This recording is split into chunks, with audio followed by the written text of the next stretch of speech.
Là, tu m'entends? Dans le micro? Ok.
Bon.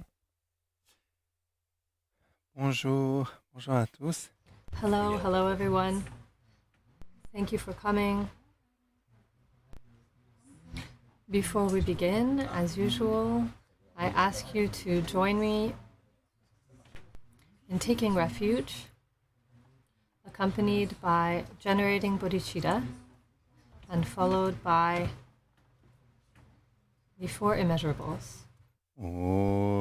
Sanje chodan soje chonam la chanchu parado dane chamso che dagin jinso jibe sunam chen ro la penchira sanje ro par shu sanje chodan soje chonam la chanchu parado dane chamsu che dage jinsu jibe sunam che rolai penchira sanje ro par shu sanje chodan soje chonam la chanchu parado dane chamsu che dage jinsu jibe sunam che rolai penchira sanje ro par shu sanje chodan soje chonam la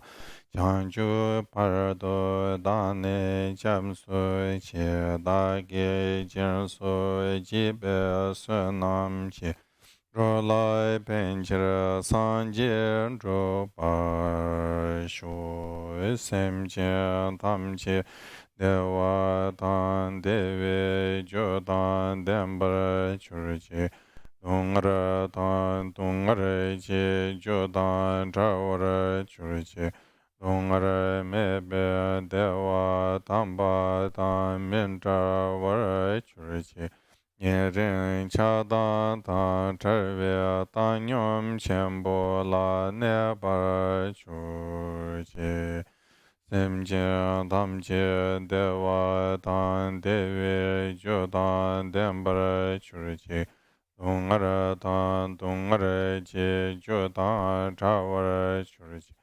dungar mebe dewa tamba tan min chawar chur che nye rin cha dan tan charve tan nyom chenpo la ne par chur che sem chen tam che dewa dan dewe jo dan dembar chur che dungar dan dungar che jo dan chawar chur che dungar mebe dewa tamba dan min chawar chur che nye rin cha dan tan charve tan nyom chenpo la ne par chur che.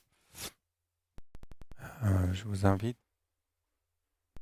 I invite you to read the Heart Sutra with me. I don't know if you all have the text, but this morning perhaps we can read it in Tibetan, and later on we'll read it in French.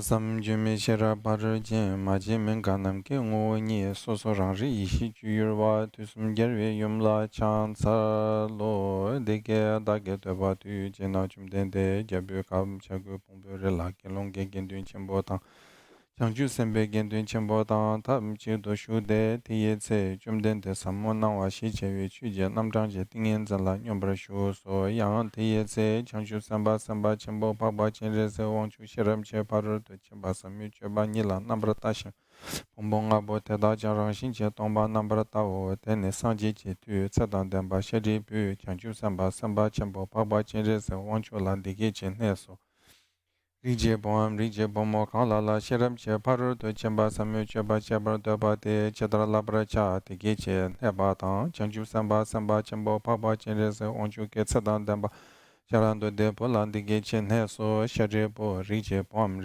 mo kala la shiram che paru to chemba samyo cheba chebar do ba te de dan nambra tawra cha te Pombonga bo te da cha rang xin che tongba yang da bar ji so ta o su tongba o tongba ni su so su le tongba ni shen ma yin tongba ni le cha su shen ma yin no ti shen do tsurwa ta yu she dang du je dang nam bra she ba nam tongba o she re bo te da we na che tam je tongba ni de tsi ni me ba ma che ba ma ga ba chma me ba chma ta chwa me ba chwa me kwa me ba o she re bo te da we na tongba ni la su me tsurwa me du je na me nam bra she ba me mi me na wa me na me che me lu me yi me su me dra me tre me ro me Rikja me chu me to mi ge kam me pa ni yi che kam mi yi che nam bra she be kam che bar to yang me to mari pa se pa me pa ne ka she se be par to yang me to de jen do dong har wa tong kun jong wa tong ko pa tang la me yi she me to pa me ma to pa yang me to she re bo ta dar we na chen ju sam ba nam to ba me be che re she rab je par to chen ba la ting jing ne de sam la de ba me be tra pa me de chin je lo de shin do de ne yang en de be tar chen do tu zum do nam bra shu be sa je tam je chang she rab je par do chen ba la ten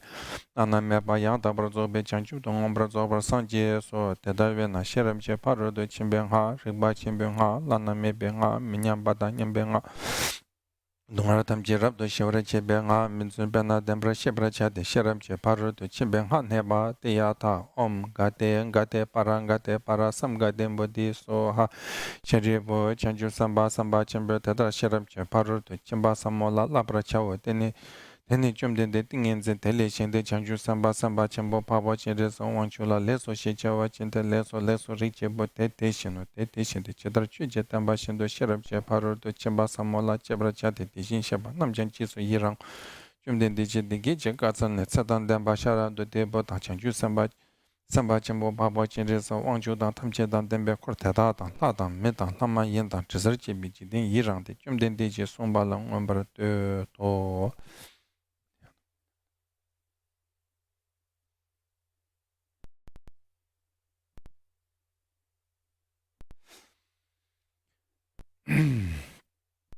Bien.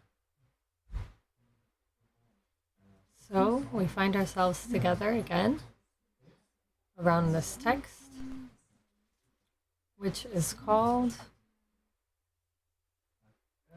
the Heart Sutra in its short form, or the Heart of the Glorious Perfection of Wisdom Sutra. In other words, it is the heart in the sense of the condensed, essential, the essential statement, the shortest version of the literature of the perfection of wisdom, which includes numerous other texts that are much more extensive. Before going back to the text itself, I'd like to take a little time to generally give some context for this teaching, and also to, I think most of us have been following this teaching on the Heart Sutra for some time, so you've also surely reflected on this subject. I'd like to give you some time for discussion if you have doubts or questions.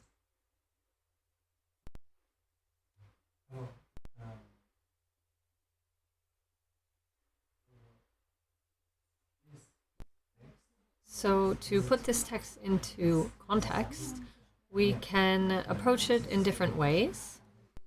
We can talk about this text purely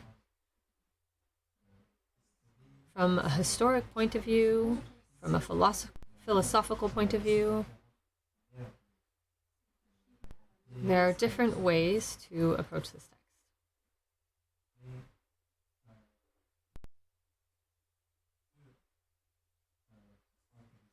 For those who are more interested in practice, these two approaches may seem somewhat more limited. So we will try to understand this literature in order to be able to put it into practice, to understand its meaning, its relevance in our lives and in our practice.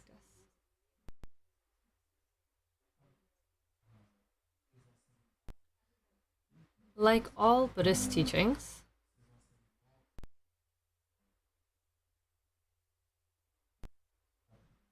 these teachings are attributed to the Buddha,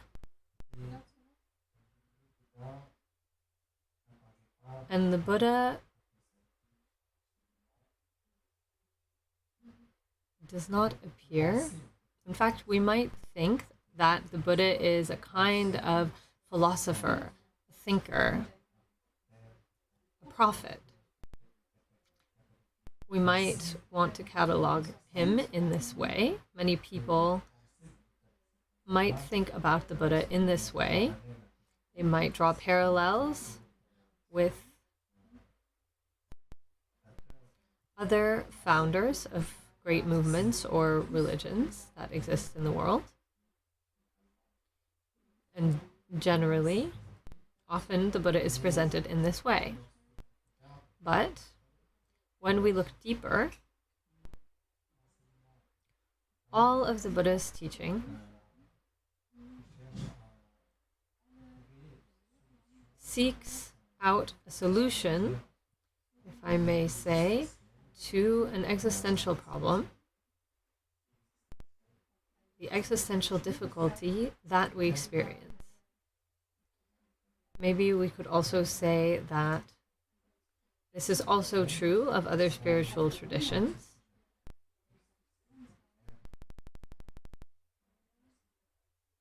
But this is particularly explicit and clear in the Buddhist teachings. In other spiritual and religious traditions, we might imagine our existence as a challenge that was imposed upon us by some outer force or something superior to ourselves, or we might see existence as a gift, a benefit that was given to us by an outer superior benefactor, especially in theistic religions. There are all kinds of varieties or manners of ways to think about the world and existence, and also to try to understand the meaning of our existence, or at least to give meaning to our existence, to our lives.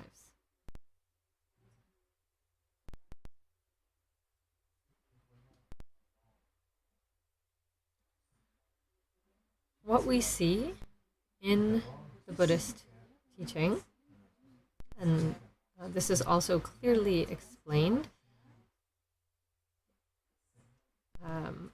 it starts out with the first teaching or sermon given by the Buddha, the Rishipatana, given close to Sarnath, current day Sarnath.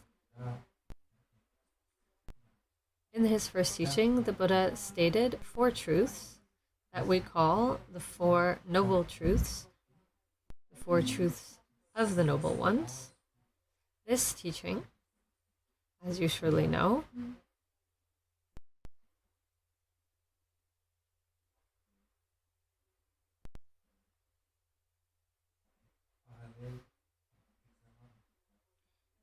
often there's a parallel drawn with a medical examination.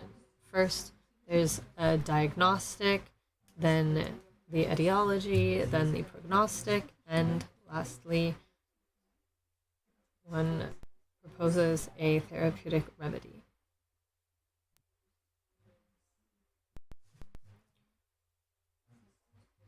So, one of these meanings of the Sanskrit term dharma is, specifically in this context, the path, the way. In other words, what was found by the Buddha.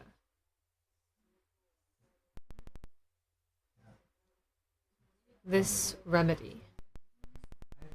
And this remedy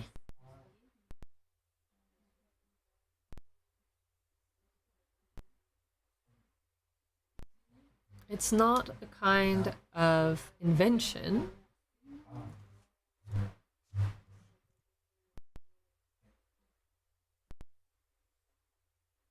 It doesn't aim to be a culture or a cultural tradition, something that guarantees the mores of any culture or time. This therapy or remedy seeks to respond to the existential problems that we experience.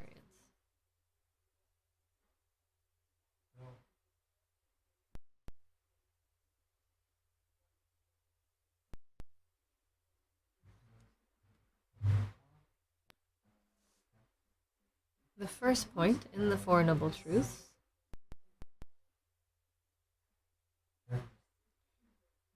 is, in other words, the diagnosis that the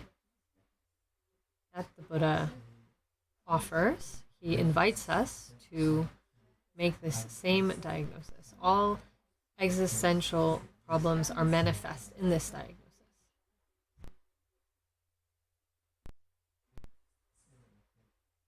The existential problem that Buddhism seeks to find an answer to is not always obvious at first glance to all of us. We might not at all be aware of this existential problem. It's very important for those of us who are interested in Buddhism, for those of us who wish to practice Buddhism, to understand this well, to clearly discern this existential problem. Without this, any practice or study of Buddhism will be in vain.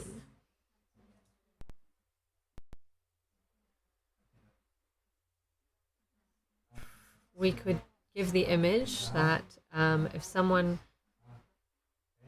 gives us weapons, a bow and an arrow, but we haven't clearly found the target. If we don't clearly know what our target is, then we won't know how to correctly apply practice. Furthermore, the methods for practice are presented with great abundance. There's a large variety, and for Westerners, some of these methods might seem extremely exotic. We can easily get confused about them and confuse the methods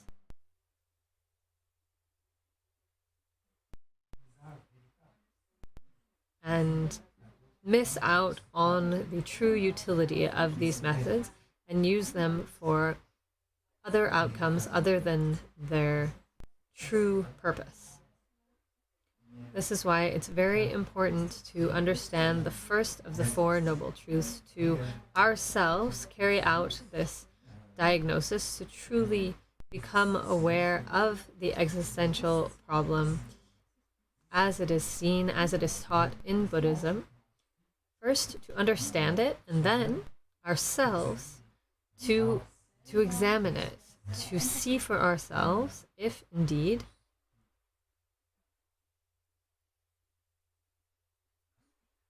I am subject to or afflicted by this problem. Does this problem really concern me or not? It's very important to proceed in this manner ourselves, to carry out this diagnosis. And when we reach a conclusion concerning this diagnosis, if we really see this problem, this difficulty, then Buddhist practice is made for us, and we can indeed practice it, and practice will be effective. But if we don't understand this initial problem, and we study Buddhist philosophy, and we try to practice meditation, or we carry out all different kinds of methods found in Buddhism, it's very probable that these methods are not being used according to their true purpose, and as such, these methods can confuse you, create even more problems for you. Okay?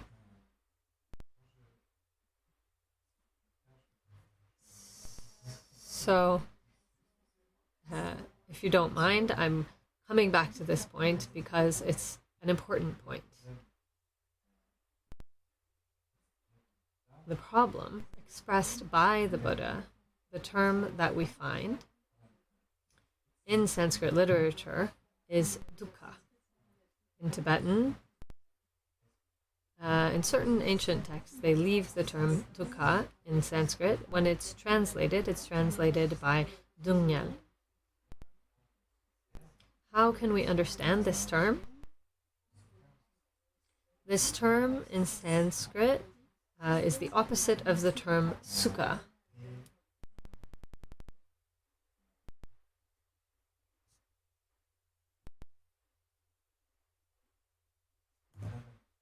We find an analogy that is given.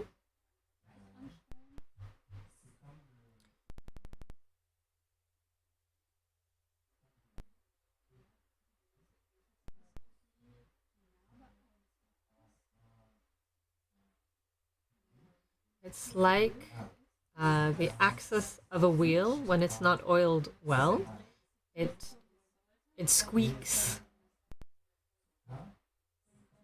and it doesn't spin properly, it doesn't roll properly. Sukha is when everything is oiled well, there are no obstacles.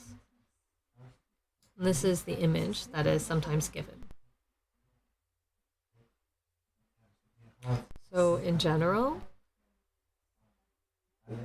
we could translate these terms in English by dissatisfaction and well-being. So what is this dissatisfaction? It is everything that we habitually recognize or grasp as being dissatisfaction. Pain, physical pain that we experience when we're sick, but also the pain of aging, the pain of death, but also mental suffering, not obtaining what we wish to acquire,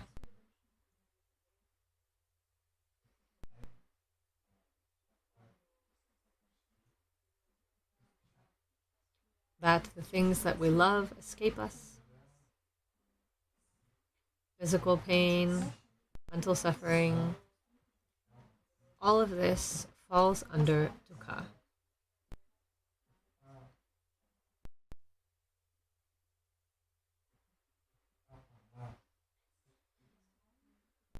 We shouldn't think in this sense that Buddhism denies all pleasure or all well-being that we ordinarily experience. Some people interpreted this teaching on dissatisfaction or suffering as being a very pessimistic view of reality, according to Buddhism, that everything is unhappy, everything is suffering, everything is unpleasant in the world. This is not the case. This is not at all what Buddhism affirms. Of course, we can experience relative pleasure, well-being, physical well-being, mental pleasure, contentment, satisfaction. We can, of course, experience all of these things that we do experience from time to time, various moments over the course of our lives. However, the teaching on dukkha emphasizes the fact that this temporary or momentary pleasure that we can experience throughout the course of our lives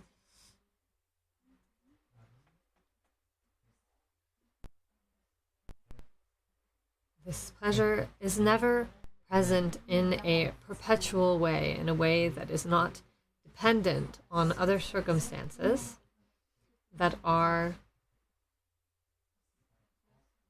painful in a certain way.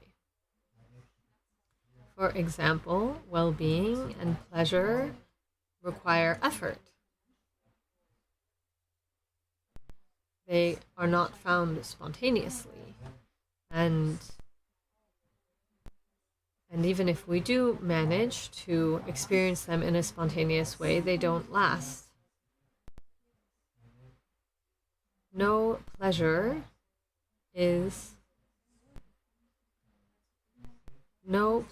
that is a form of well-being that depends on causes and conditions can be experienced alone without dissatisfaction, difficulty, suffering of some form. This is why Buddhism understands a part of the existential problem that we have, we could summarize this teaching. Sometimes we present dissatisfaction or suffering in terms of three forms. The first one is what we call the suffering of suffering. The second is what is called the suffering of change. And the third is existential suffering, or suffering coexisting with conditioned existence.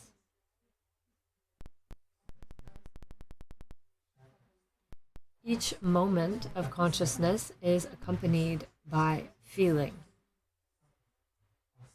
And feelings can be of three types: pleasant feeling, unpleasant feeling,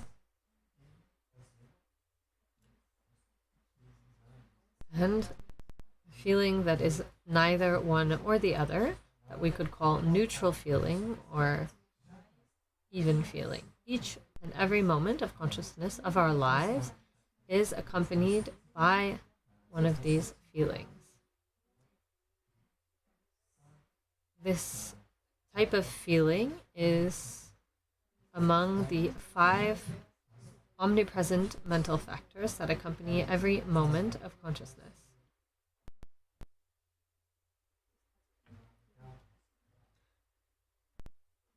When we look at the teaching on suffering, it is important to know that what is emphasized here is that every feeling involves, if I may say, it involves some suffering. It involves suffering, either in a manifest way, in an indirect way. Manifest way, of course, is pain of some kind. An indirect way are the 2 other types of feeling. Pleasure, for example, is ephemeral. It changes. It cannot be present on its own without being accompanied by change. This is why we call this second type of suffering the suffering of change. Pleasure does not last. It changes into something else, something that is pleasant now because it depends on causes and conditions. This current well-being is ephemeral. It does not last, and due to the fact that it does not last, the present pleasant moment is, in a certain way, a guarantee of the fact that it will pass by. And due to this, then we are disappointed. There's disappointment. So we can understand suffering not only in the context of the experience of pain, physical or mental pain, but also in terms of disappointment. It's disappointing. Pleasure and well-being, as we experience them ordinarily, are disappointing.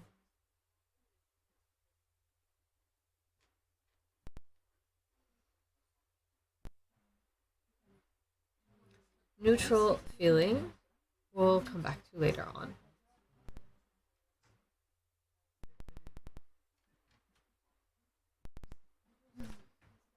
So this is, in a way, our perspective in ordinary life. Every moment is accompanied by feeling or a sensation, and every moment can be painful or pleasant. As human beings, things are often more pleasant or neutral than painful. Painful experiences tend to be shorter, but disappointment is nevertheless present, and difficulties in various forms are present, perhaps more subtle.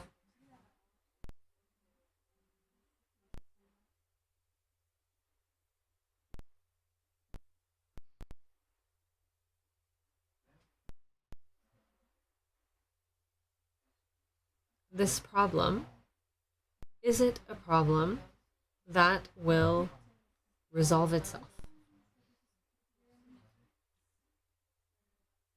Does suffering exhaust itself, or does it perpetuate itself?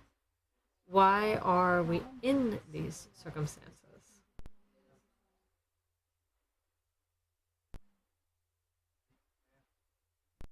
Truly, the Buddha's discovery was understanding the origin of suffering and how to put an end to suffering. And especially, the Buddha did not simply discover, if I may, intellectually or conceptually or theoretically this origin of suffering and end of suffering. He accomplished, he actualized the end of suffering, beyond suffering. This is what is often called nirvana, enlightenment. Sometimes we also use the term beyond suffering. And in short, this is the Buddha's message. It's important not to confuse this beyond suffering with some kind of paradise. Often, in various religions and traditions, we can find a kind of seeking for something elsewhere, a better world, more favorable conditions where pleasure and well-being predominate.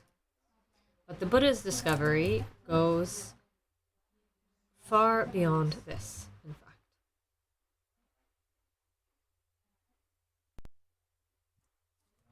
He actualized this beyond suffering simply in the original current of our being, if we can say it this way. For example, this is very clear if we look at the Buddha's life story.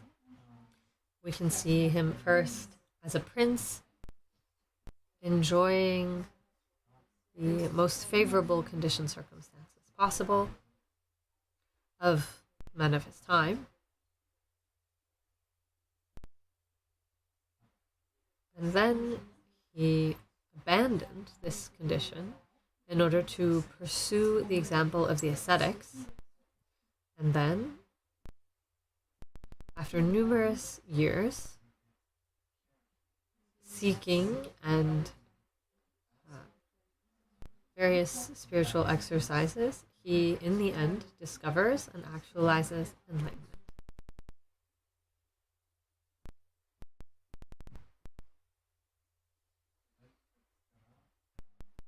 In the Lalita Vistara, the Buddha is quoted as saying, after having attained enlightenment, he describes and he says,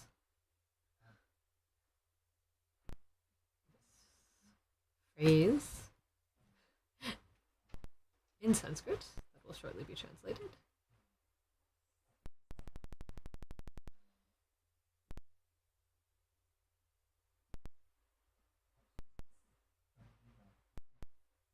Profound. We can translate it, it's often translated by profound or pure. Shiva,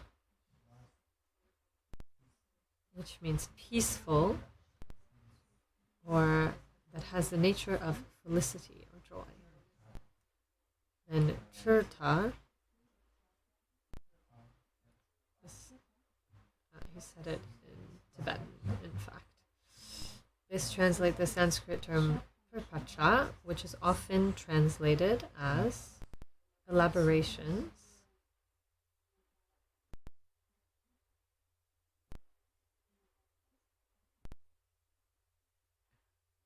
Another translation could be representations or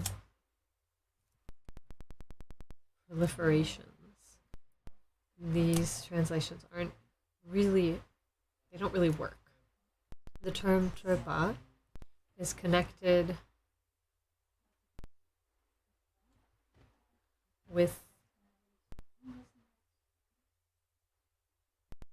ignorance in its most fundamental level. It is the basis for all cognitive bias, all dualistic perspectives. Then there's charva, which is free. In other words, that which is free of elaborations, free of all confusion.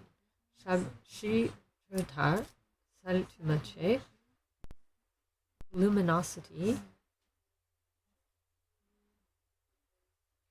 free from, or unconditioned luminosity. That is like ambrosia.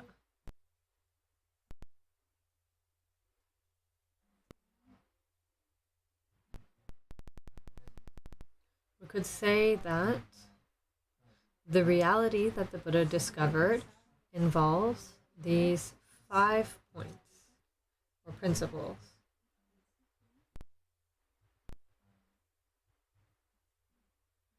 Emptiness, or pure, that it has the nature of felicity, that it is free from all confusion or elaborations, that it is unconditioned,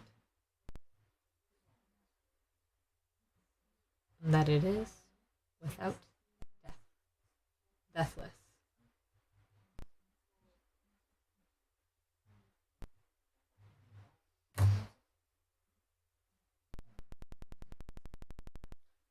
So this discovery, if we may say, it's not a place, it's not a location. It is simply the original reality of mind that is present in all sentient beings without exception. Then, in the literature of the Great Vehicle, there is the notion of Buddha nature.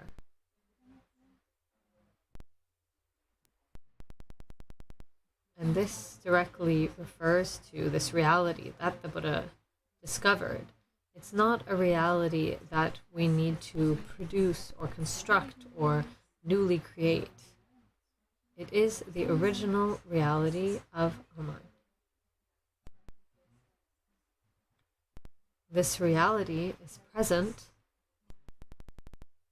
for all sentient beings without exception, but it has not been discovered. It is not recognized.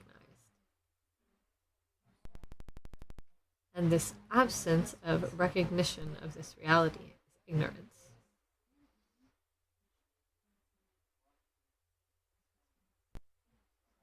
We can see that if we can draw a parallel between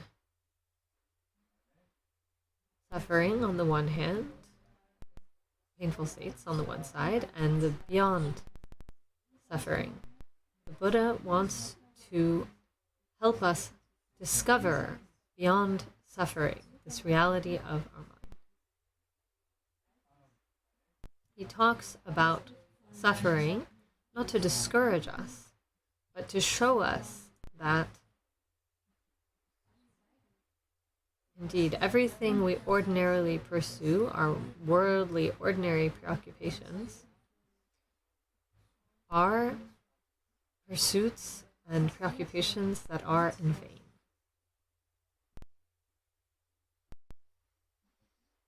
In other words,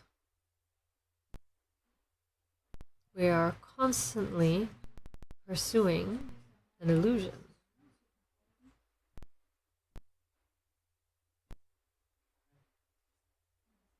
The existential problem that we experience, the suffering, dissatisfaction that we experience, we are afflicted, but we don't understand why this is the case. We don't understand where this problem comes from, and we understand even less that it's possible to go beyond this. So we experience a moment of pleasure and we want it to continue. We want it to last. We accept all kinds of difficulties while trying to recover this moment of pleasure, to make it last longer. And we consecrate all of our efforts, all of our time. We are ceaselessly pursuing this in vain. In other words, we are just moving from one suffering to another suffering, from difficulty to difficulty. This is our ordinary condition. This is the problem, if I may say, the existential problem of suffering.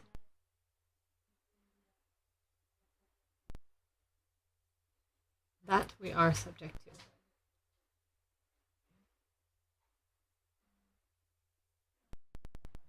But it is absolutely unnecessary. Nobody imposed it on us. It's not a punishment.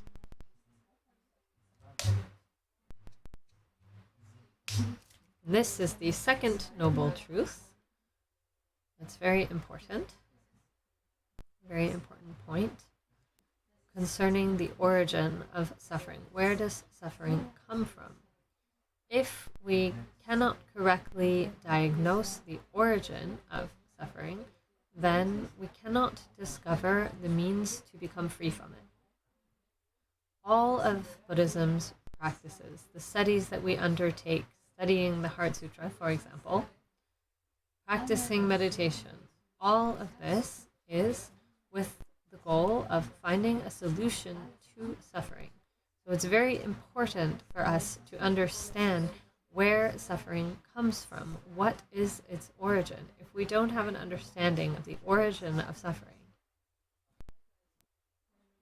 we cannot offer, or in other words, the Buddha would not have been able to propose a method. And for ourselves as practitioners, if we do not understand the origin of suffering, then we cannot correctly apply the remedies to dissipate the origin of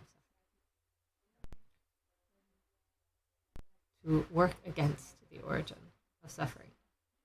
There are many diverse methods. We'll come back to this.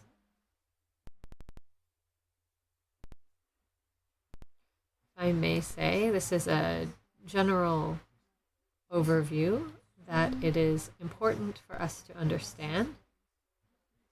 Maybe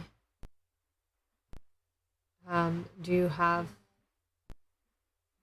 questions to clarify some of the points that I brought up? We can continue.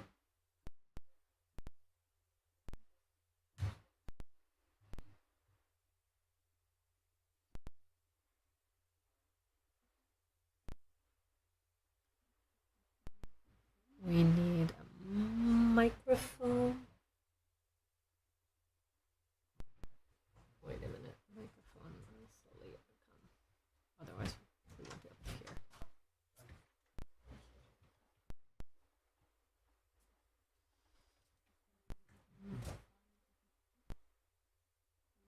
Just wait a moment. The microphone will come.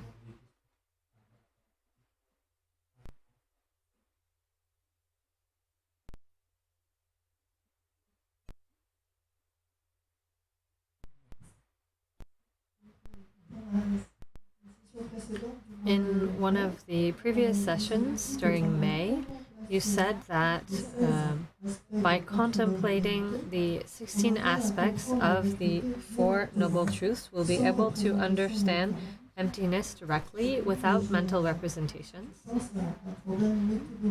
I was thinking of a methodological problem. I can't seem to go from the reflection on these 16 aspects to direct.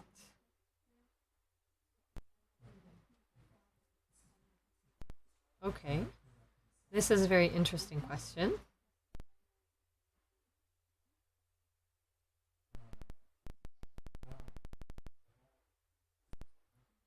Of course, this question brings up points concerning realization of emptiness. When we are concerned with the 16 aspects of the Four Noble Truths, this concerns perfect understanding of the Four Noble Truths, of suffering, of its origin, of cessation, and of the path that leads to its cessation. This is not only conceptual, but it must be the conceptual aspect must be obtained well before. This mention of these 16 aspects is to illustrate perfect understanding of the Dharma. And this perfect understanding of the Dharma leads to or concludes in, if I may say,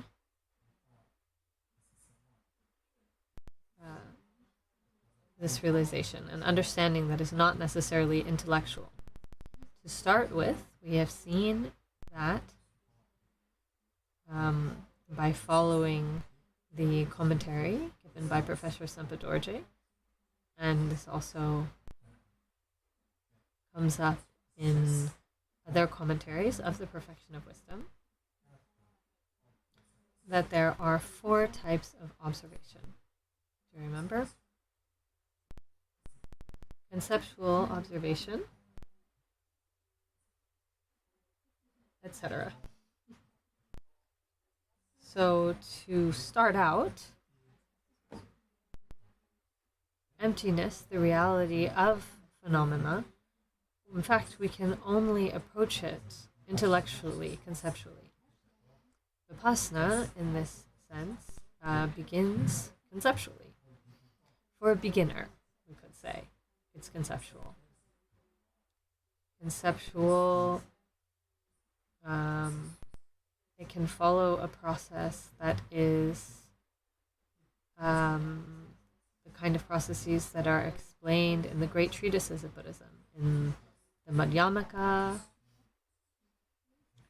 that follow a process of refuting the theories,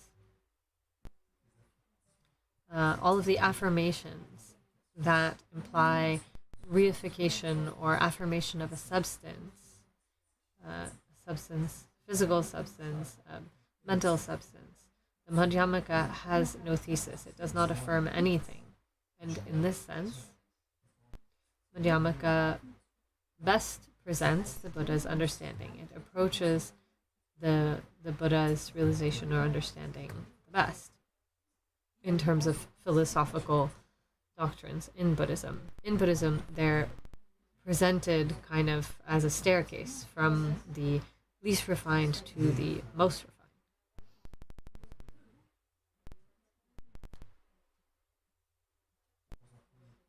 And so, starting out, this understanding will be intellectual. But even at this level, it is philosophical analysis, following the great treatises, that leads to discernment that goes beyond distraction and concepts. We can see via analysis that we exhaust our concepts. All of the reifications,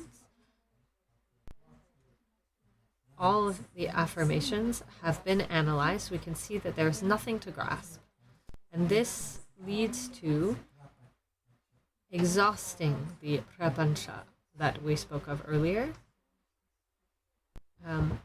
Something that was touched on in the Excellent Stances of the Middle Way by Nagarjuna. And this is, nevertheless, a conceptual exercise to see the limit of concepts and to go beyond them. So there is a form of direct knowledge that is not knowledge that needs concepts and that does not involve reification. This kind of knowledge is the conclusion of this exercise.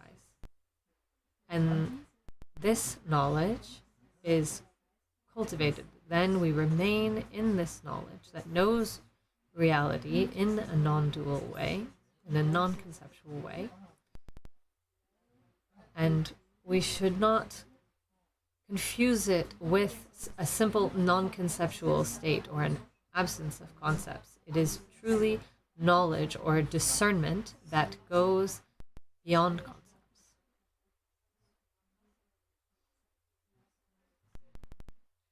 So this can be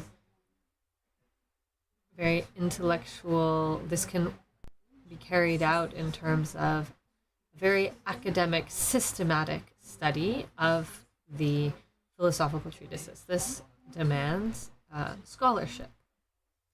Then there is a more contemplative approach that we find in the lineages of the great Mahasiddhas, in the Kagyu tradition and the Nyingma traditions, also in the esoteric lineages.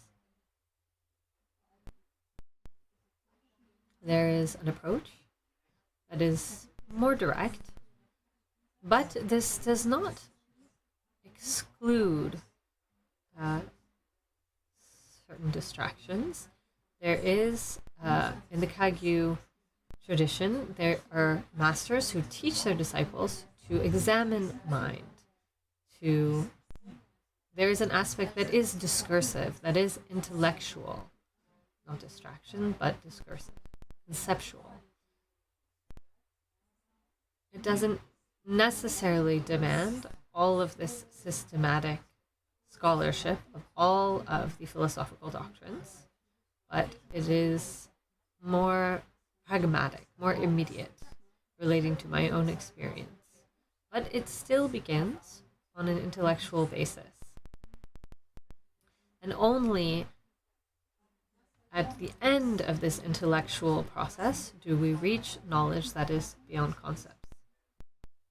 But this also depends on the disciple themselves, if they have practice in other lives, their own dispositions. Depends on all this, whether or not they can access this non-discursive knowledge. And this is wisdom, prajnaparamita, that is not knowledge.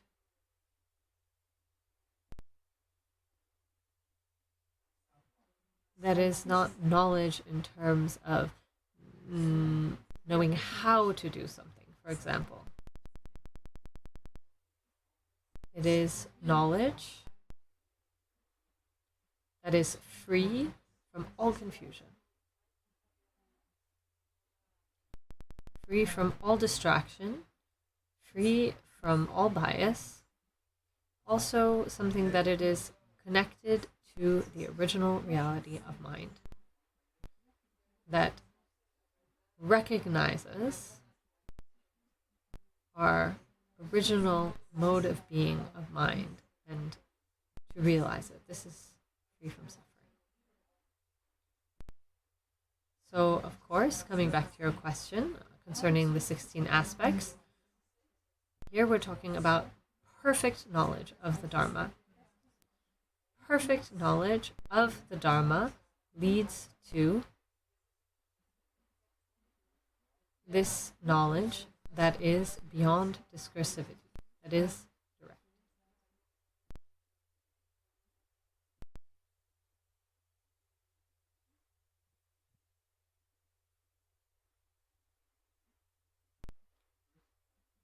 The question is in English in the room, but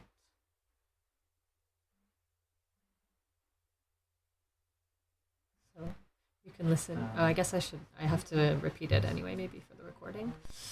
Can you explain a little bit more about the difference between suffering, which concerns everything, that everything is changing, the ephemeral aspect of the existence of phenomena, and the condition of phenomena?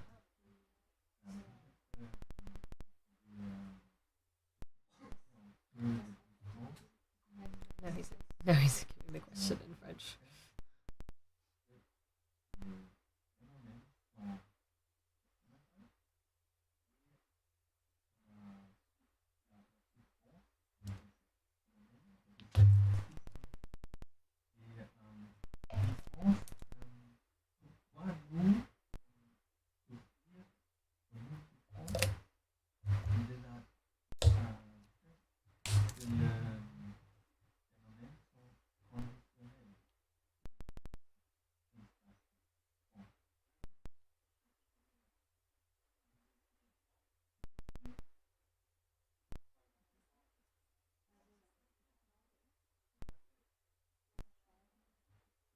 So the question is, how do we distinguish conditioned suffering connected to conditioned existence and the suffering of change?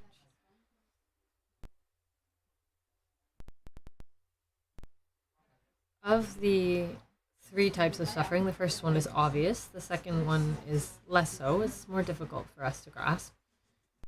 In other words, pleasures are ephemeral. They are a promise of suffering or disappointment.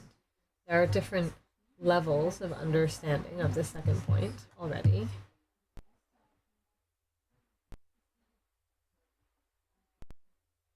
In other words, pleasure doesn't happen on its own. It's always associated with suffering due to the fact that it is ephemeral and disappears. This disappearance then gives way to disappointment. This we can see. We can also understand it in the sense that really at the heart of it, conditioned pleasure, it does not have any being in and of itself. It's simply an illusion. That's an observation that we need to reach ourselves. Then the third type of suffering is the hardest to understand. It is the most unique to the Buddhist teachings. Suffering of conditioned existence is often explained as a neutral sensation or feeling. In other words, this suffering is present. The best way to understand it is understanding that so long as confusion is present, in short, we are not free from suffering. Even if we are currently experiencing neither pleasure nor pain, we simply experience a neutral feeling. This neutral feeling, as it is not wisdom, it involves confusion and ignorance, and therefore suffering can appear. To illustrate this point, sometimes,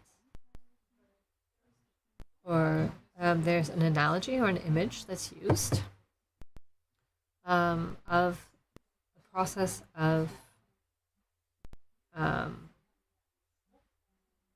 getting poisoned, food poisoning.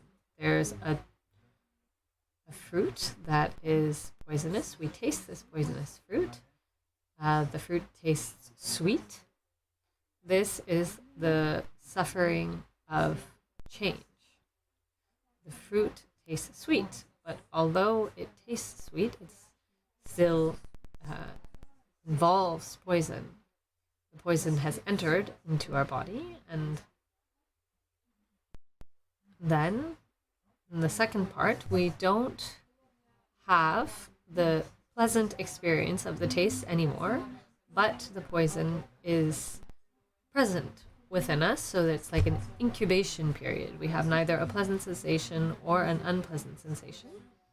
It is a time of neutral feeling before the symptoms are manifest. The food poisoning, the poison is present within us. It's with us, but they're not yet manifest. And then the symptoms will manifest. They do manifest, and when they are manifest, this is the suffering of suffering. So the three types of suffering are defined in this way. The suffering of change is pleasure. It's what we don't want to end. We attach to it. And suffering is something unpleasant, and we want to get rid of it. And that which is neutral is neither one nor the other. In fact, ordinarily, we're not conscious of the conditioning that we experience based on which suffering can manifest. It's a kind of suffering that's very difficult for us to discern. When it's said that when we attain a high degree of mental calm or wisdom, then we can discern this suffering of conditioned existence.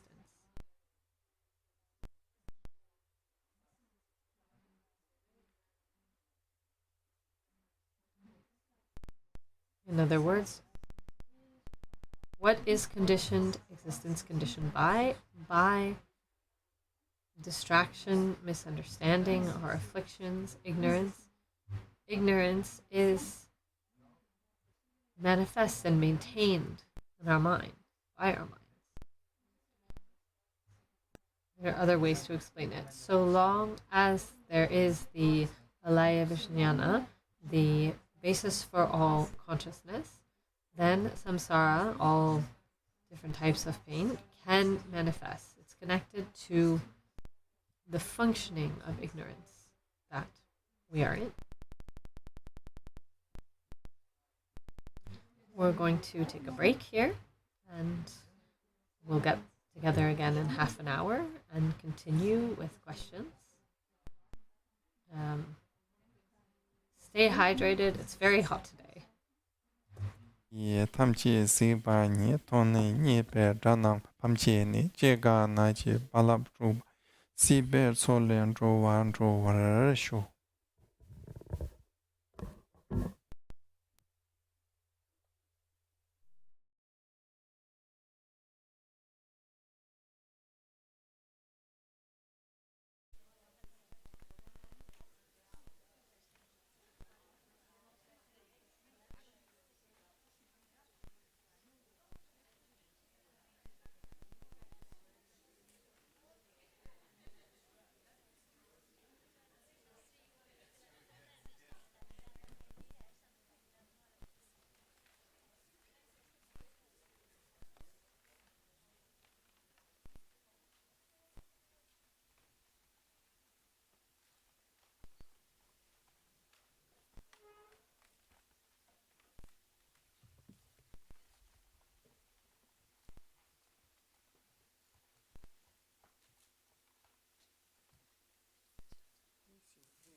Onam lai chanchu pardo dane chamsu dage jinsu esanam jin ro lai penchir sanjin ro bar shu sanjin chudan soji chonam lai chanchu pardo Dane chamsu che dage jinsu jibe sunam che ro lai penchira sanje ro parshu ye che dan so je chonam lai chanchu pardo dane chamsu che Dage jinsu jibe sunam che ro lai penchira sanje ro parshu sem che tam che dewa dan dewe jo dan denbar chur che dongar dan dongar che jo dan chawar chur che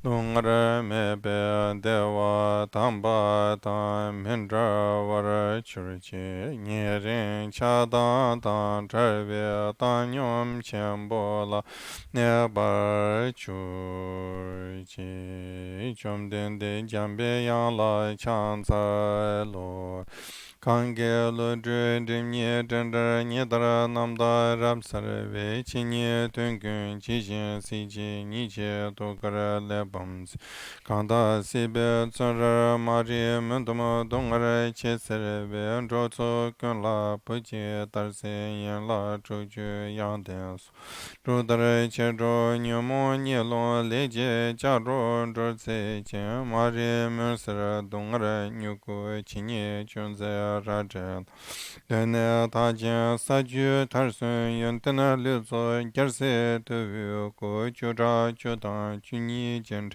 dalu mun seren jambe yang la ndu zeden chuje chara vusre che dalu demo mun baram seren Kadan tenju shunglo toba ye lo zhu bo ben hawa tsar du sir. Bien, rebond. Hello again. So I propose that we continue our morning with our discussion. If you have other questions, points that you want to bring up,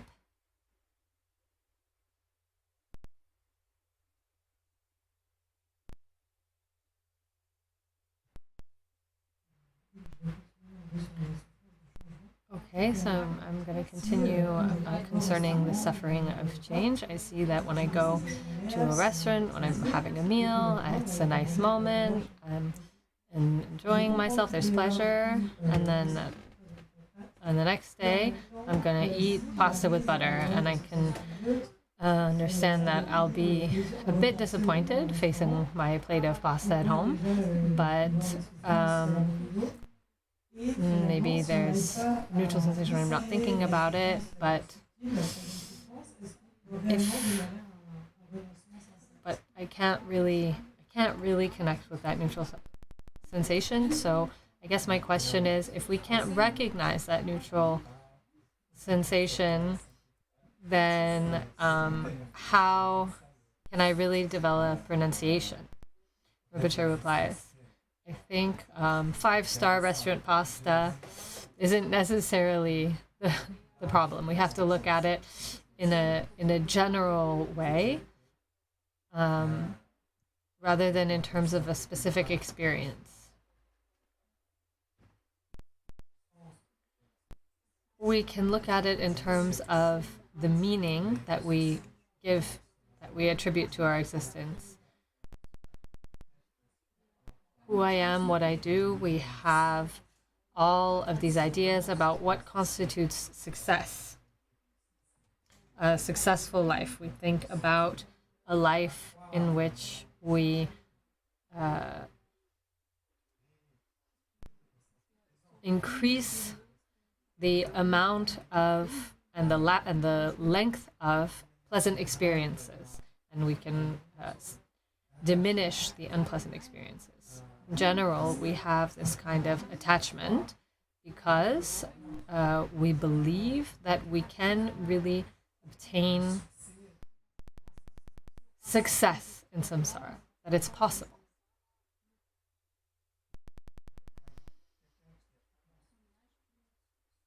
For someone who really is focused on success, they don't care if they eat pasta every day,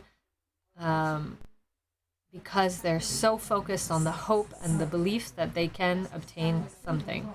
And that is the meaning of life for some people. Power, or the idea that my name will never be forgotten, or there are 40-meter tall statues of me erected in public places, and that all of society will venerate me. That's me. I've succeeded. This is all connected as well with this imperative, the imperatives of the ego. There's a way of approaching life and the meaning of life and what we call success. The teaching on suffering shows us that everything that we habitually pursue externally in order to become powerful or very wealthy, or other people are not interested in wealth or fame, but beauty, for example, or youth. For others, it's not this, but rather consumption. We have all kinds of various objectives. There are many different ones, but in short, what attracts us? What are we captivated by? We're like moths drawn to the flame. We're drawn to the flame of pleasure. And just like a moth is burnt by the flame, this seeking out pleasure destroys us. If we look around, there is not a single sentient being who would say, I'm looking for pain. Not one. Even a little worm is trying to avoid pain, even microbes. They're looking for something to eat, something that can bring them comfort, well-being, that will support their present condition. And this is true for all sentient beings. So this quest that we have, it's associated with the life that we have. It's not always very conceptualized or very intellectual. It's almost a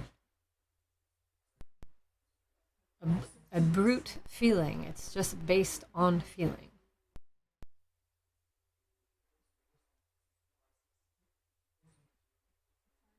It's concerned with outer objects and phenomena, the things that bring us pleasure.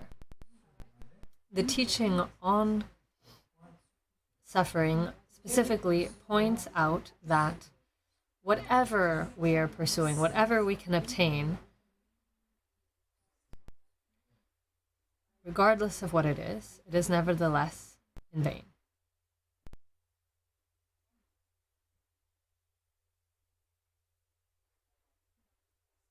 And when we understand this, then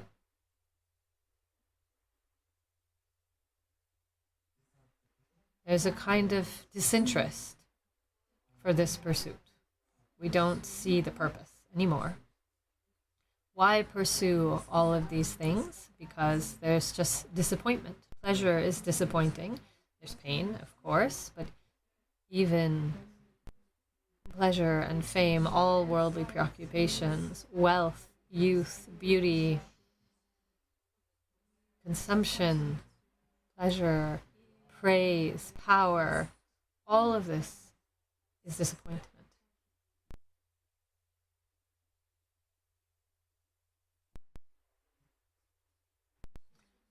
So it's necessary to meditate on this subject, to reflect on this subject. It's an intellectual kind of reflection, but not just intellectual.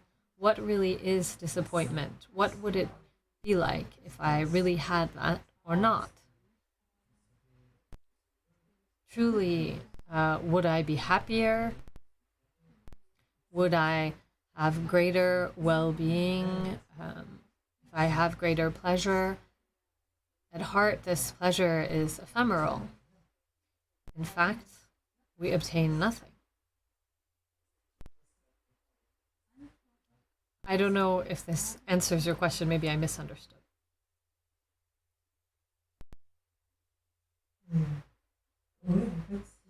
Yes. In fact, can we become aware of the fact I know it's not a goal to go to fancy restaurants all the time, but this pleasure that we experience in the life that we have today, is it something that we should avoid? Should we try to renounce it? Or can I still enjoy it but try not to attach to it? Rinpoche replies, that's a very good question that you bring up.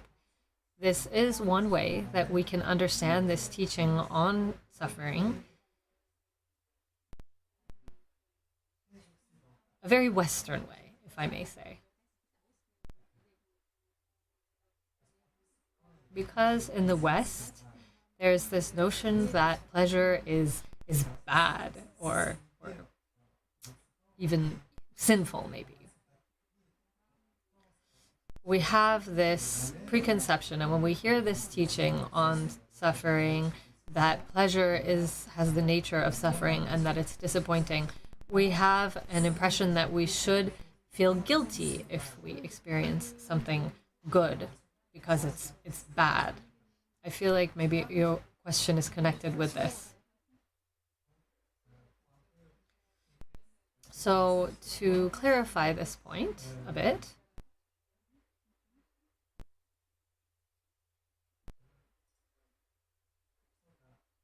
somehow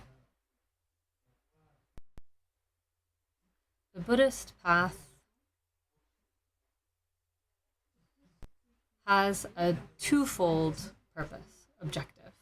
There's an ultimate objective and a temporary objective. The ultimate objective is going beyond suffering, beyond samsara, enlightenment, that is a veritable well-being, true felicity. Then there's also a temporary well-being or benefit. It's reducing suffering and increase well-being in samsara. So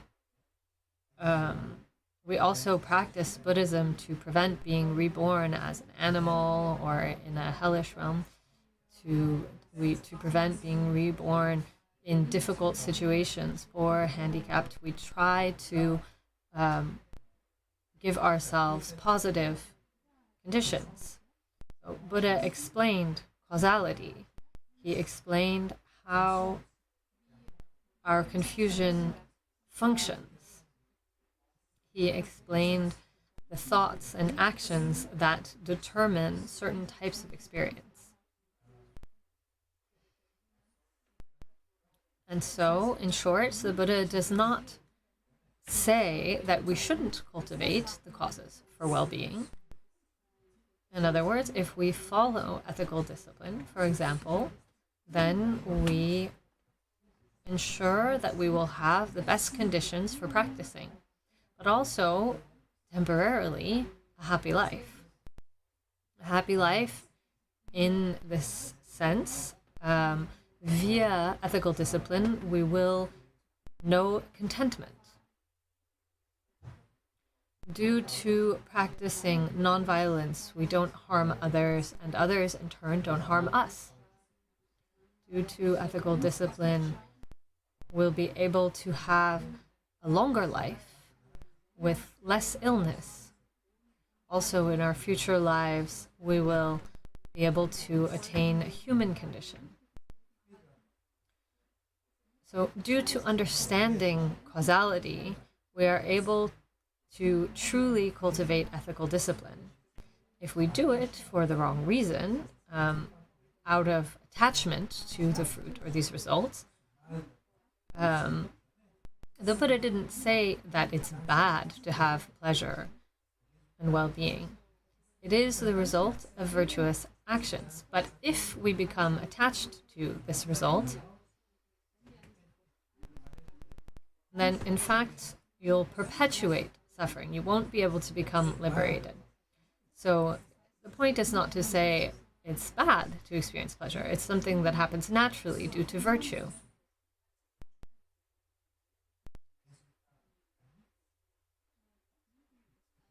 It is a karmic result.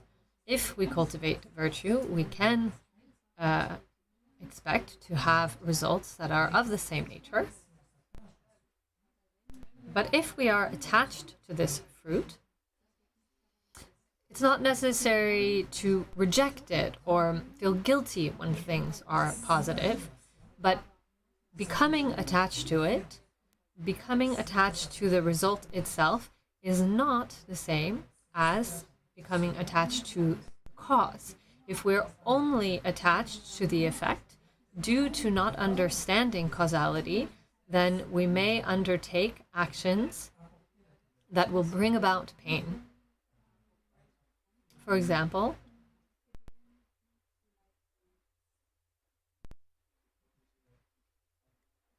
due to protecting life and not harming others, we may be reborn as a human being again and to have a certain longevity.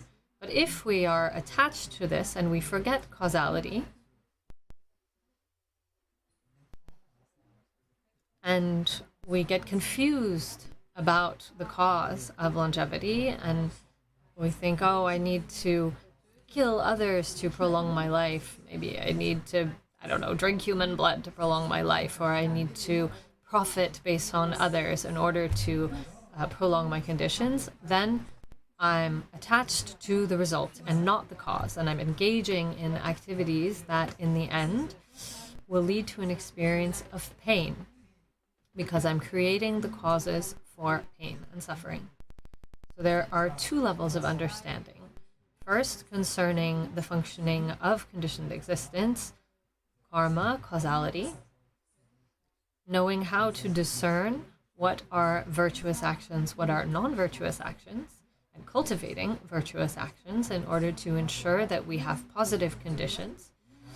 There's nothing wrong with this. There's no reason to feel guilty about this. These positive conditions are the result of virtuous actions. But when these positive conditions appear, it's important not to become attached to these conditions, because this will create more suffering. There's a story that illustrates this. It's the story of Ananda. Some maybe know this story already. The Buddha had a half-brother or a cousin called Ananda, who had a very beautiful wife. He was very in love with her. And the Buddha saw that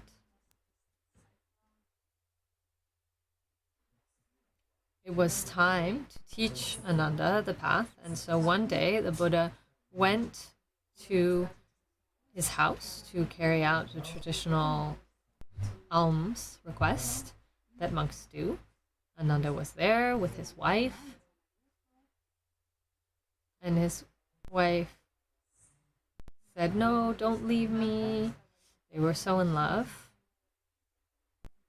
And Ananda said, I can't ignore the Buddha. Furthermore, he's part of my family. I have to go. And she said, "No, but come back soon." And so on his shirt, she made a little mark with her saliva, and she said, "Come back before it's dry." And so he went to see the Buddha. I'm shortening the story. We're doing a British version.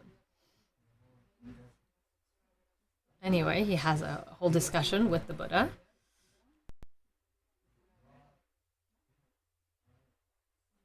And then he sees some monkeys in the trees. And the monkeys are fighting. And the Buddha asks him, "Is this monkey more beautiful than your wife?" And Ananda says, "Well, there's no comparison." And however, the male monkeys are very interested in that monkey. Ananda says, "But my wife is the most beautiful woman in the world." And the Buddha asks Ananda to hold his robe. And in a moment, he takes Ananda to the world of the Devas, which is filled with beautiful palaces and goddesses who are extraordinarily beautiful. And here the Buddha asks again, are these goddesses beautiful? And Ananda says, well, yes, they're 1,000 times more beautiful than my wife, infinitely more beautiful. And he becomes quite enamored with these goddesses. And they arrive in front of an empty palace. And Ananda is very curious. He says, but in every one of the other palaces, there was a god and goddesses, everyone more beautiful than the last. And so he asks the palace's servants, who does this palace belong to? And the servant says, this is a disciple of the Buddha's whose name is Nanda. We're waiting for him. He's supposedly arriving this evening. He lives in the human world, but that only lasts for a day in the world of the gods. Then suddenly Ananda is very excited, and he comes back with the Buddha to earth, and he says, okay, accept me as your disciple. I'll become a monk right now. The Buddha accepts, and Ananda becomes a monk, forgets his wife, and his only goal is to go and be reborn in the world of the Devas. One day, the Buddha calls his monks and says, Nanda does not practice correctly. He's not practicing for the right reason. And Nanda says, but what do you mean? I'm following all the rules to the letter. I haven't messed up anything. How can I not be practicing correctly? I haven't broken a single rule. He doesn't seem to understand. And the Buddha says again, hold on to my robe. And once again, Nanda holds on to the robe, and this time the Buddha takes him to the hell realms. And here, it's a horror, darkness, and flames, and voices screaming, and people burning, atrocities, unseen. There's giant cauldrons with beings being boiled alive inside, screaming. And the guardians of hell are tormenting the beings of the hell realm. And then they pass by an empty cauldron, no victim inside. And then he asks the guardian, why isn't there anybody in here? And he says, oh, we're preparing this cauldron for Nanda. Sorry, what? Well, yes, there's a disciple of the Buddha called Nanda, and he followed the monastic rules. And so due to his merit, he was reborn in the world of the gods. And in the world of the gods, he exhausted all of his merit. And he had accomplished many negative actions. So we're waiting for him to arrive this evening, because a lifetime in the world of the gods is only one day in the hell realms. And now Nanda starts sweating profusely. And he comes back with the Buddha, and he realizes the disappointing nature of samsara. So we have to kind of widen our understanding of suffering, not just feelings. Feelings are lame. It's lame when it's painful, and it's not great when it's pleasant. It's not just that. This means that beneath all that, there's no success possible in samsara. It's always disappointing. Whatever we obtain, whatever we succeed at, it's always in vain. It's always empty. It's just an illusion. It's just a disappointment. In this sense, everything that we do in samsara, everything that we pursue in samsara, it's never fully satisfying. It always seems mediocre. However satisfying it may be, it always winds up being a disappointment because it disappears.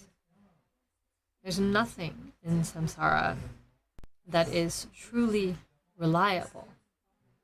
And then this notion of suffering, we have to be able to see it in a way that goes beyond this lifetime. Some people think that there's only this life. And once this life is over, then it doesn't matter anymore. I'm only attached to this life. There's nothing after it. For example, there are philosophical perspectives that we could call physicalist, that affirm that only physical material reality exists. Consciousness is only an epiphenomena produced by the body. And when the body dies, then the mind goes out. There's nothing left. And this suggests that we come from nothingness, and we will also disappear into nothingness. This view is just a belief. There's nothing to establish it. There's nothing to prove it. As of today, no scientists have seen consciousness appear from matter. What we call mind, which is the basis for this experience, mind is a continuum. Each moment of our mind is followed by another moment, and this moment is always preceded by another moment. Each moment disappears, and this is the condition for the appearance of the next moment. And the following moment can only appear based on the fact that the previous moment has disappeared. In this way, there is a continuum of consciousness. It is without beginning nor end.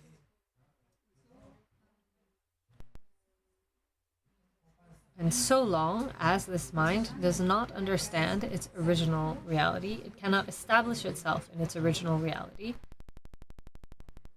It is in ignorance, and due to ignorance, there are afflictions, and due to this, then there are willful acts, and then there are consequences, becoming in samsara and rebirth.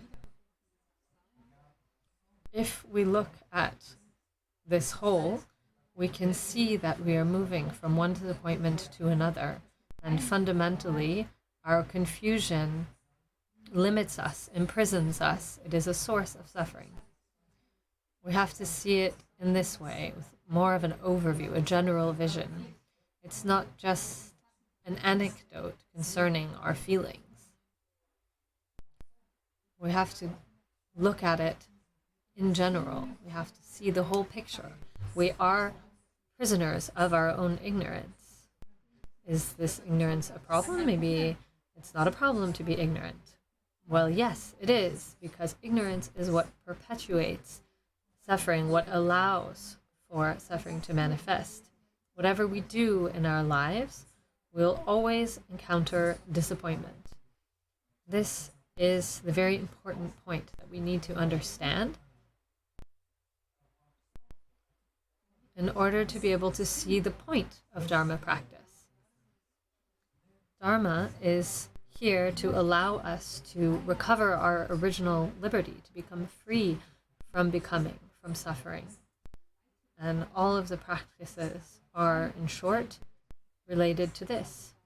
But if we practice Buddhism like a form of theism, then we're not practicing Buddhism correctly. Or if we practice Buddhism as a form of well-being, a method for achieving physicalist well-being, then we're not practicing Dharma correctly. we won't be able to achieve all that it can offer us.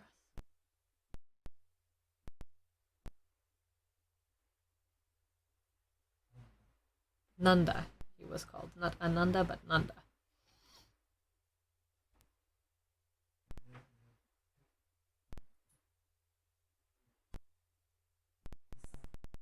They're beautiful illustrations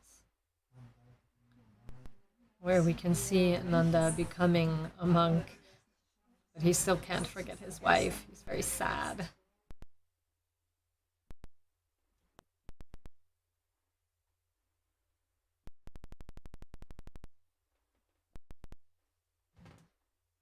Hello, Rinpoche. A detail concerning your teaching this morning.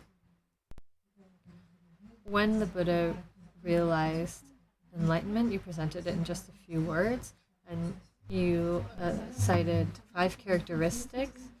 The first one, you said emptiness or purity. Maybe I have a lot of ideas that the term purity is discriminatory. I have a difficulty understanding this. Rinpoche says we can retain the notion of something profound. Naturally, emptiness is not something that we think or that we attribute to emptiness. It is their reality. It has always been their reality. It is also the reality of our mind. The questioner says, so that's why it's pure. Rinpoche replies, pure means, purifying means, for example, when you have water that's dirty, we'll purify it. We'll take out everything that is not part of the water itself. Pure water, it's simply its reality. Water is naturally pure in its reality, but it can be soiled or contaminated. I have another question concerning the third type of suffering. You haven't gone into much detail today, but in another teaching, Khenpo Chodrak, when we asked him to define this third suffering, he already emphasized the fact that it's difficult to define because it's fairly subtle, but then he described it as conditioning itself, the fact that we don't have a choice, that we are ordinarily carried away, that we don't have control over what we experience because of our karma, etc. Rinpoche says this is the prison of ignorance. As it was just described, our ignorance imprisons us. We are subject to the prison of our ignorance, and due to this, we are not free. We believe that we choose, but we are simply pursuing ignorance. Often in life, we think, I'm free, I can do what I want, I choose, I do this, I do that. But in fact, we're never free of ignorance in any of these moments.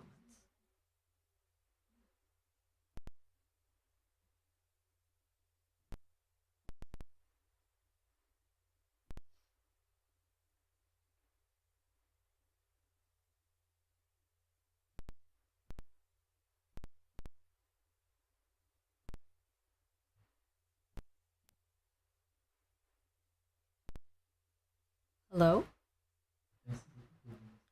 Thank you very much for your teachings. Thank you infinitely. Could you come back to the point? Well, there's 2 questions. You say that practicing Buddhism is not the same as practicing a theistic religion, but I nevertheless have this sense that we talk about suffering. I can talk about my feeling when I see Buddha. I'm happy. I have the 4 immeasurables manifest. And then this will lead me to practice, and then the more that I practice, the more that the four immeasurables manifest. And there's a notion of love behind this. It seems like Buddhism is more about being connected with our feelings, but how do we connect with this notion that devotion helps me in practice? Rinpoche replies, devotion, the four immeasurables, these are all important notions in Buddhism, but it's not quite the same thing. In a certain way,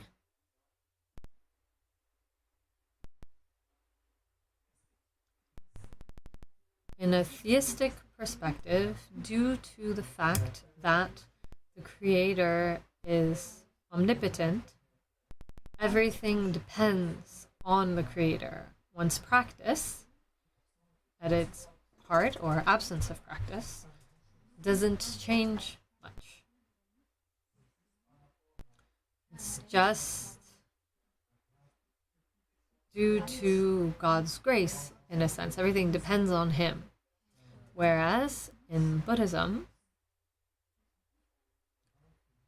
it is necessary to vanquish ignorance.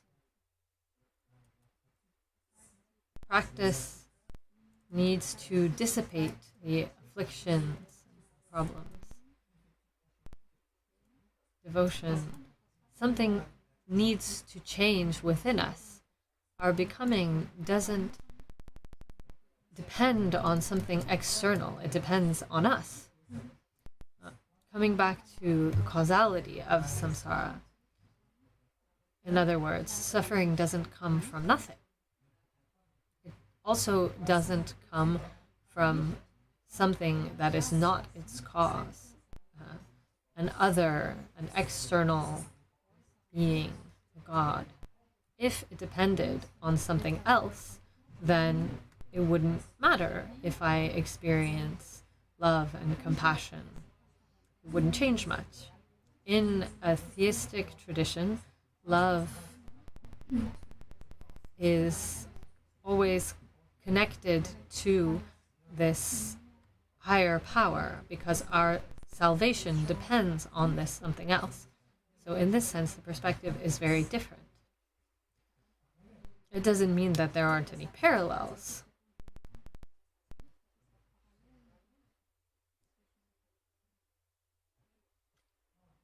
There are many points in common between religions. Love and kindness, not harming. The general prescription for what it takes to be a good human is similar between theistic religions and Buddhism. In theistic religions, there are maybe more, also there are traditions that are more focused on contemplation, where they focus on spiritual practice and contemplation. And in these traditions, there are perhaps even greater parallels, but nevertheless, these approaches are based on fundamental principles that are completely different.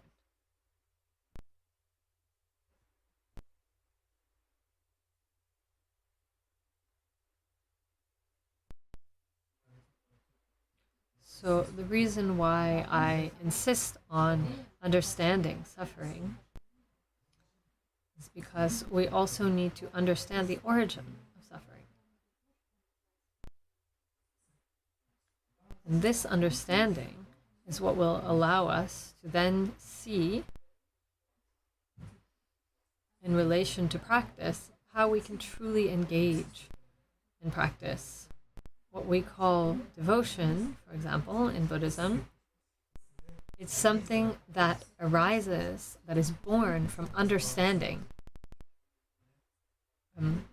To start out, it can arise based on simply seeing the Buddha, and this brings the four immeasurables to arise within us.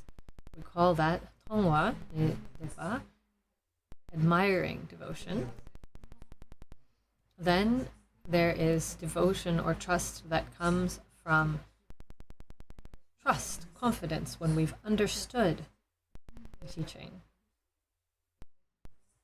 And as our understanding increases, then our devotion and our trust and our devotion also increase.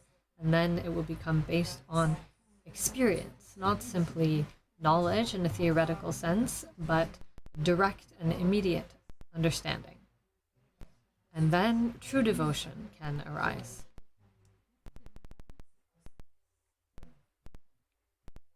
Devotion is not defined as believing in something. Sometimes we also translate it as faith, but it's not to be confused with faith or with belief. It's more having a glimpse of the truth of the teaching, the relevance of the teaching in all of its aspects. Whether it's someone who has mastered the teaching, such as the Buddha, and due to the Buddha's teachings, then trust arises.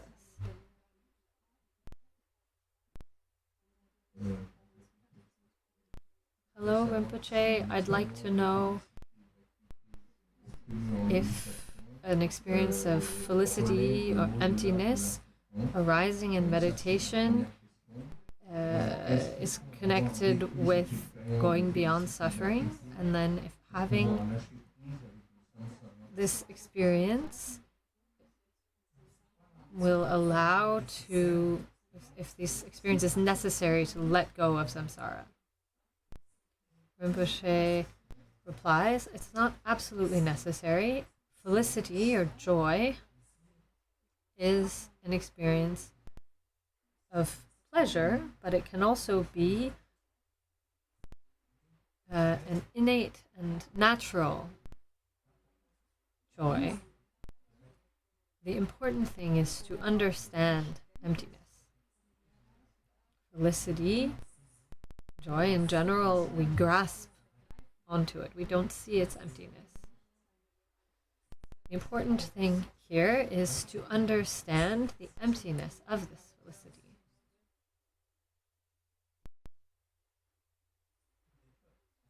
It's a method, it's an approach, but enlightenment cannot be reduced to this.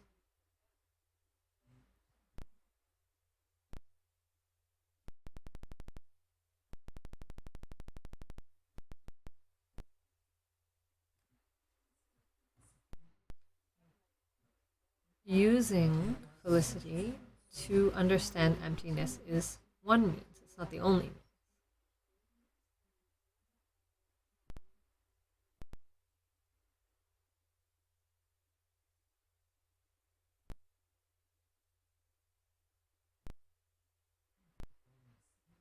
Thank you very much for your attention. And I'll see you again shortly at 3 p.m., right? Yeah. Sonam diye tamchi sibanye toni nipe ranam pamchin chega na che balab trupai sibe tsolen ro wan ro war sho